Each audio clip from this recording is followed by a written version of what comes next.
Desde o Bloque Nacionalista Galego temos que denunciar que a día de hoxe continúan a se producir fallos nas tarxetas PAS Vigo das persoas menores de 15 anos para as que se estableceu a gratuidade no servizo de bus. No concreto, son reiterados os episodios nos que o sistema falla. En ese caso, ou ben se lles cobra o billete coa tarifa normal da tarxeta PAS Vigo ou nas tarxetas que non teñen saldo se lles exixe o abono do billete ordinario, indicando que despois as persoas afectadas teñen que reclamar a súa devolución. Non estamos a falar dun problema puntual nin xa superado. Falamos de incidencias que continúan a provocar situacións inaceptáveis, cobros indebidos nun servizo que debera ser gratuito ou mesmo que haxa persoas menores de 15 anos que teñen que viaxar sen título válido cando a tarxeta non funciona correctamente. Xa advertimos desta situación hai bastantes meses e o máis grave é que nin o Concello nin Vitrasa deron unha solución eficaz.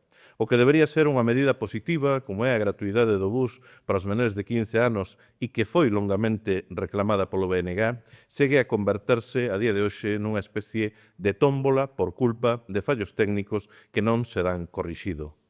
Estamos ante un exemplo máis do que pasa cando un servizo público esencial está mal xestionado por parte dunha empresa privada.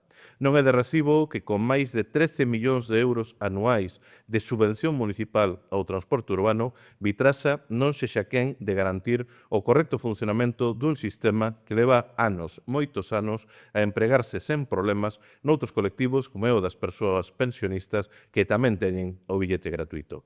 Desde o BNG exiximos ao Goberno municipal que deixe de mirar a outro lado e que actúe de maneira inmediata e decidida para corrixir estas incidencias. Non pode haber ningún só neno, ninguna soa nena máis afectada por erros que son responsabilidade da empresa concesionaria e da administración. Porque do que estamos a falar é de garantir un dereito a un servizo básico en condicións de igualdade. A mobilidade pública non pode depender de se o sistema dunha tarxeta funciona ben ou non. Ten que ser fiável, accesível e estar ao servizo da ciudadanía e hoxe, lamentablemente, iso non está a suceder.